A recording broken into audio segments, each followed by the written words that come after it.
Hi, how are you guys? Okay, so I have a super quick question. So, who here is a Cardi B fan and has Bodak Yellow memorized?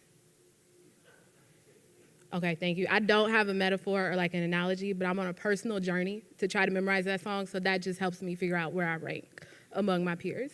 So, a little bit about me. I like the slide says, I kind of do the most. I feel most productive when I have my hands in a lot of different pots. I think that's just the creative person in me. I like to kind of keep busy. So as Melissa said earlier, I'm communications consultant at PMM. We are a marketing and brand strategies firm. Our CEO, Kimberly Blackwell, African-American, female, true epitome of black girl magic. And so what I do there is focus on PR and marketing, which has been very helpful for me and kind of branding myself and my website on the personal side. So that's one thing. The other thing that I do is I have a website called Adore Color. Founded it in 2013, and how it came about is that I freelance. And so when you freelance, you basically send an idea to an editor. You're saying, hey, this is what I want to write about. This is how I want to do it. And they can either say, okay, cool, or they can say, okay, no, I'm not feeling it. And so after a while, I thought, I don't know if I want to keep pitching my stuff and keep waiting for like that official green light. Like sometimes I just want to write about whatever I feel like writing about. And so that's really how my website came into play. I literally built it, designed it, did all the coding. I knew nothing about coding, self-taught everything. It took forever. I would not recommend it. It was a lot of long nights, but it turned out good. And for me, it's really just, I always say we're a digital destination celebrating all things kind of vibrant and awesome about women of color. And so for me, it's really just a place where I can kind of express my random, quirky, off-the-wall black girl mind and kind of whatever I want to say at the time. And it's honestly doing a lot better than what I ever anticipated. And so I'm in a place now where I'm kind of trying to grow the brand and say, okay, how can I take this from a blog to actually a legitimate brand? That's number two. So the other thing that I do is that I also freelance. So I went to grad school, Northwestern University, and how I really got into freelancing is I went to University of Toledo, go Rockets, and while I was there, I was on the newspaper staff, classic nerd, kept my head down. I was like, I literally just want to write. And so after Toledo, I went to DC where I actually worked at the White House in the Obama administration for the vice president. Super cool. And for a minute, I was like, I kind of want to be like Olivia Pope and just be out in DC and be like the first black female press secretary and just make DC super woke or woker. And, and I was like, I think I want to do that. And then I was like, I don't know if I do want to do that because all the politics and everything that goes into that life. Came back to Columbus, started working at PMM. And so then after a while, it's that kind of tug to write. It kept kind of coming to me. And I was like, I think God is trying to tell me something, that this is kind of what he wants me to do. And I was like, but I enjoy writing, but to do it professionally, I think I need some more refinement. I think I need some more education. I think I need to be just a little bit more sharper because I knew the level that I wanted to play at. And so for me, getting that formal education was a big part of it. So applied to Northwestern, got in, never thought I would. It's literally one of the top journalism programs in the country, super competitive, very rigorous. So I got in and I was like, oh, okay, cool. So after I got out of Northwestern, moved back to Columbus, started working at PMM again, and I was like, okay, let me start taking some of the things I learned, the people I met, and start putting that to use. And so my first story I ever wrote on a national level was for Ebony, called Single, Saved, and Having Sex. And I'll get into that whole thing because that was kind of its own beast on a whole nother level. And so some of the other, and really from there, I was like, I just really enjoy this. I think I want to keep doing this. I think I just want to talk to people, collect their stories, and just tell the world, particularly about black news and about black women. And so other outlets that I write for, Ebony, Huffington Post, Ebony, Essence, Very Smart Brothers, BuzzFeed, and Blavity, and a whole lot. So that's number 3. The other thing that I do is called Altar Call. Altar Call is a podcast that I made with one of my really good friends. His name is Ronnie Opong. We used to work together. He lives in New York now, but when he lived in Columbus, we would have these like really off-the-wall conversations where we would talk about like church, we would talk about entertainment, we would talk about just everything, and we would be weak at ourselves. And so we were like, we kind of got to capture this and package it and like share it with the world because this kind of could be something. And so we literally went in my basement for our very first show, recorded it on my phone, and uploaded it to iTunes and Google Play, and it just kind of took off. It turns out there were other weird people in the world who thought like us. And I was like, okay, this is kind of cool. So then we have that. The other thing that I do is I'm a content director for Flypaper magazine. And this was one that initially I was hesitant about doing just because I had so much on my plate. But then it was very important to me that I was intentional about keeping a strong footprint in Columbus. I really like what the creatives are doing in Columbus. And so for me, Flypaper is kind of that connection where I can kind of stay abreast and in the know on what is going on here on the local scene, because there are some great things that are happening here. So like I said, I do a lot, and I sleep very seldom. So for me, the biggest thing I want to tell you guys, when I look at my career and kind of what has kind of sustained me, it's really that hustle mentality. And there's kind of a three-pronged approach that I use within that has really worked for me. This is Miss Sophia. Are y'all familiar with the color purple? Okay, perfect. Yes. All her life she had to fight. I get it. All my life I had to hustle. I literally, when I think back to my career, no opportunity was given to me. Very seldom did I rely on a hookup. I rested on no laurels. I literally would email. I would stay up all night. I really just kind of, for me, perfected what the grind was for me. So the first thing for me when I kind of look at my journey and what has really kept me is planning. Literally planning, organizing. One of the things that I do every day, or I try to, maybe like every other day too, is that I'll set aside dedicated time to write. I'll say, and I usually do my best writing at night, so I'll say, okay, from 8 o'clock to midnight, or from 9 o'clock to 1, I'll put my phone on Do Not Disturb. I'll tell my friends, they really know to kind of leave me alone, and I'll say, okay, this is my writing time.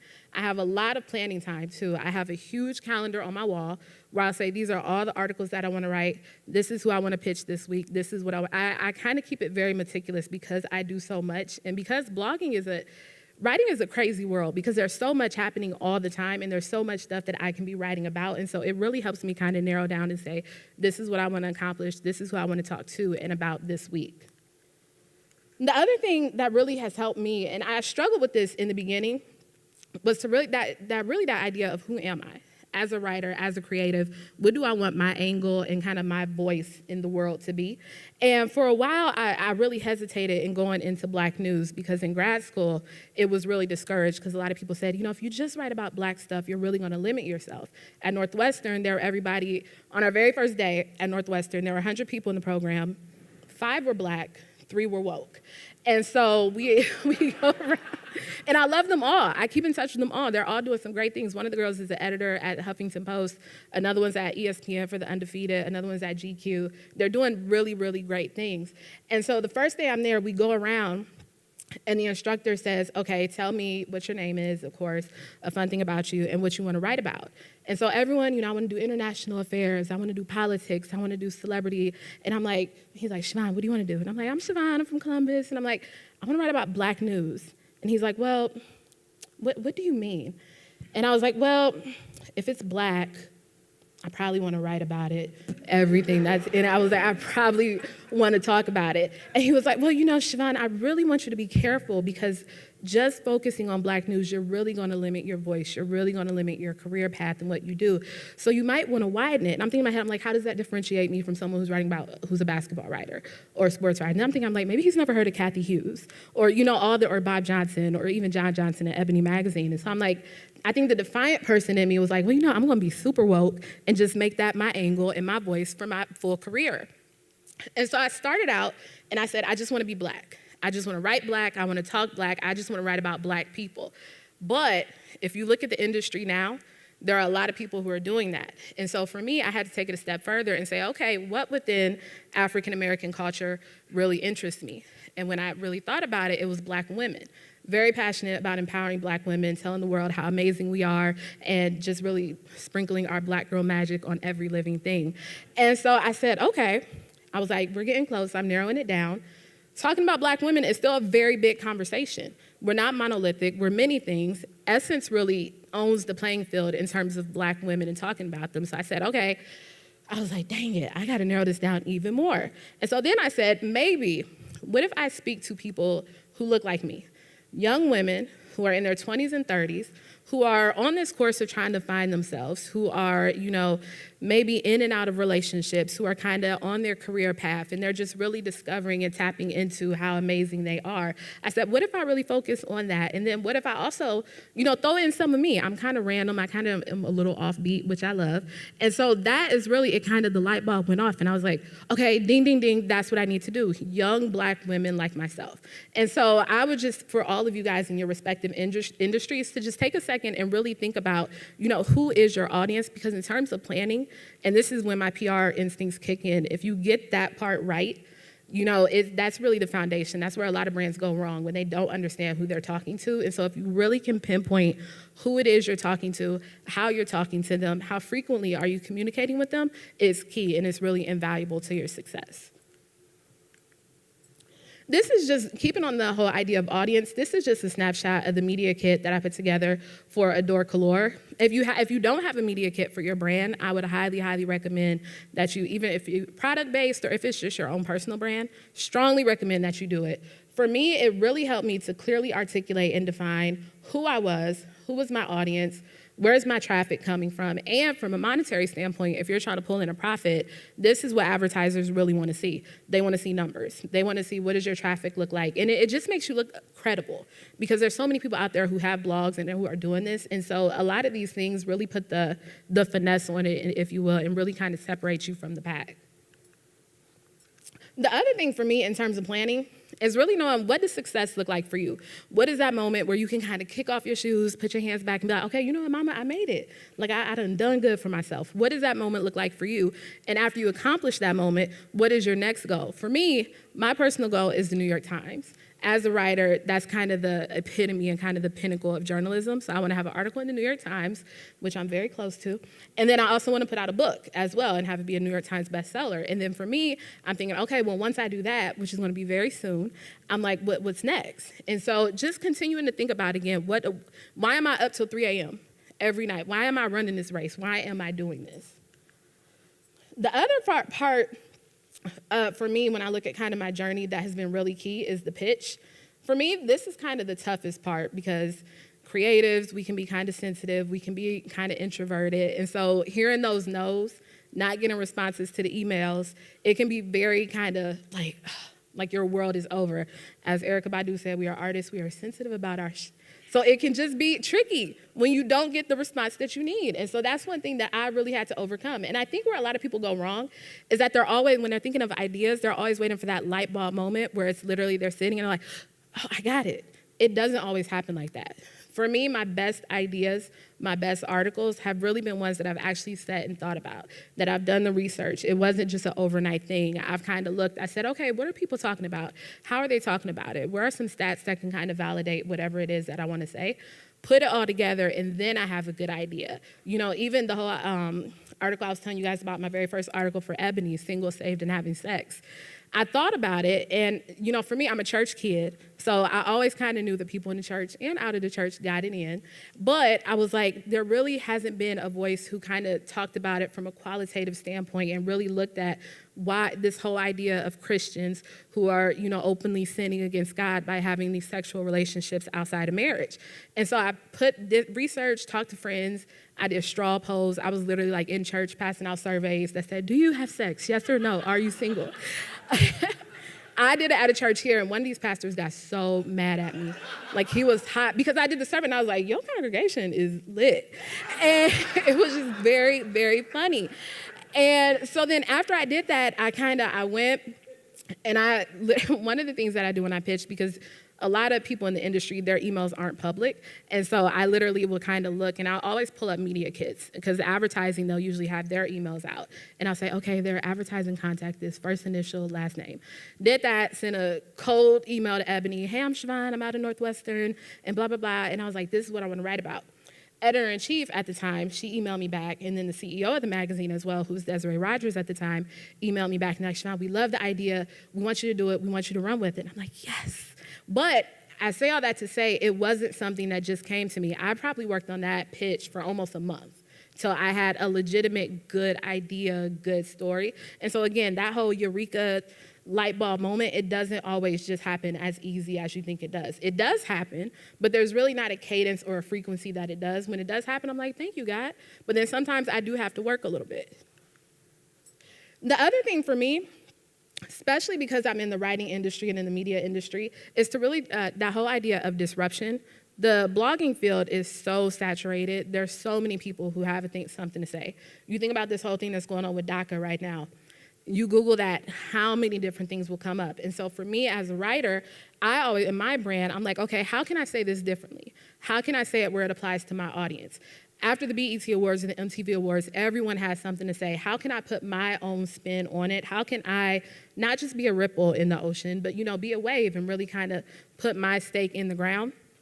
That's one of the things that I did with Ebony. After that first article came out, I had people who were calling me from like Atlanta and Chicago, and they're like, hey, we want you to do a radio interview. Someone was like, hey, we want to put you in our documentary. And I'm like, shoot, for my article? I'm like, cool. But it disrupted the norm, especially in the church world. It wasn't something that was commonly being talked about. And so from that, people latched onto it. People wanted to hear more. People wanted to know more about me, which I was like, okay, perfect. And so again, just really thinking about as you put out your work, are you a disruption to the norm? What are you saying and how are you saying it differently than everyone else who's saying it now? Another thing for me, I get so many people who are asking for hookups all the time. And like I said, for me and kind of that hustle mentality, I really never relied on a hookup. I just kind of just threw it out there and saw what happened. And so it's so funny to me because I get so many people, hey sis, let's go do coffee. And can you put me in touch with your editor at Huffington Post? And I'm always like, I don't really know you. Or I'm like, I just read your Facebook status and you had a typo. And so one of the things, though, I have to think about those things because if I put someone on, that's not just them, that's my name as well. I have to know you. I have to make sure that you're credible. If it doesn't work out with them, that could sever a relationship that I've had for an extremely, extremely long time.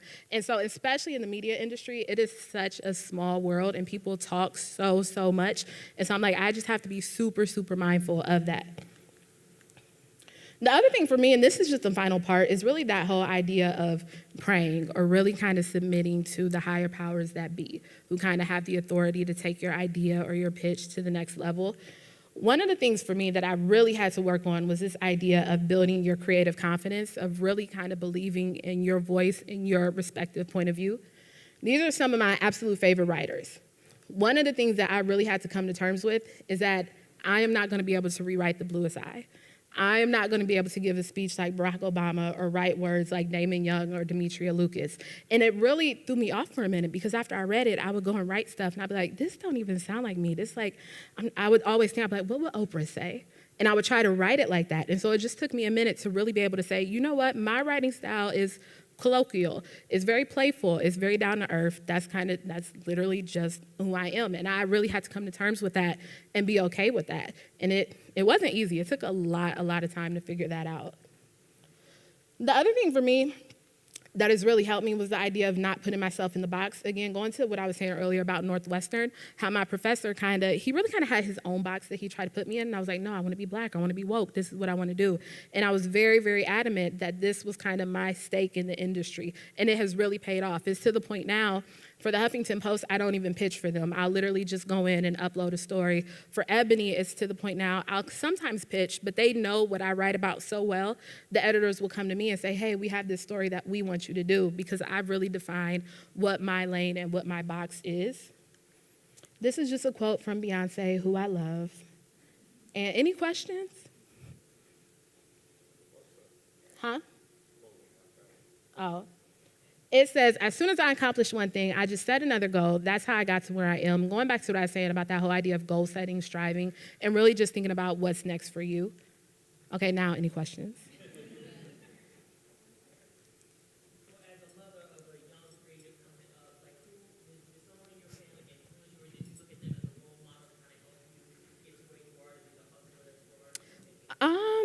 no one in my family wrote, but it was probably my mother.